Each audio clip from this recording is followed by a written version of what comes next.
Hello brain, আসসালামু আলাইকুম। আপনারা আশা করি সবাই ভালো আছেন। এই যে আমার কয়েল পাখির বাচ্চাগুলো আমি এভাবে বোর্ডিং করে রেখেছি। আজকে আমার বাচ্চার বয়স 4 দিন। এই যে আমি এই খাবারটা খাওয়াচ্ছি পুরো করে। দেখুন আমার বাচ্চা অনেক ভালো আছে, সুস্থ আছে। এই যে আমি এভাবে বোর্ডিং করে রেখেছি। এই যে আপনারা এরকম বোর্ড কিনে এভাবে বোর্ডিং করে রাখবেন। এই যে পানি দেওয়ার পটে আপনারা এইভাবে কাচের গুলি দিয়ে থবেন, যাতে বাচ্চাটা পড়ে ভিজে না। আল্লাহর রহমতে আমার বাচ্চা অনেক সুস্থ আছে। এভাবে আমি বোর্ডিং করে রেখেছি। দেখুন আমি বাচ্চা এনেছি, এইবারে আমি প্রথম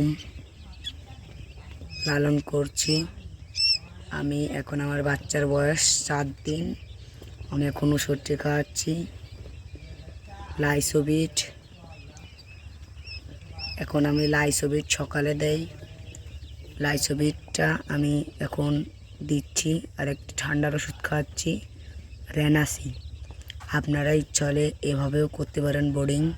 আমি একটা 100 ওয়াটের বাল্ব লাগিয়ে দিয়েছি তাপমাত্রা নিয়ন্ত্রণ করার জন্য। তাপমাত্রা নিয়ন্ত্রণ করার জন্য আমার কাছে আপাতত কিছু নেই। আমি যে এভাবে দিয়েছি, আপনাদের বাড়ি ঢাকুন থাকলে এভাবে দিবেন। এভাবে দিয়েছি। যদি দেখবেন পাখিরা যদি তাদের ঠান্ডা লাগে, তাহলে তারা বাল্বের তলে চলে যাবে, গুছিয়ে মুছিয়ে থাকবে। আর তাদের তাপমাত্রা সঠিক হলে তারা ঘুরবে ফিরবে, এভাবে ঘুরবে ফিরবে।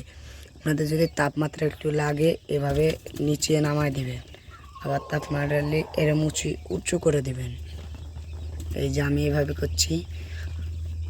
আজকে যদি ভিডিওটা ভালো লাগে, চ্যানেলটা সাবস্ক্রাইব করে দিন।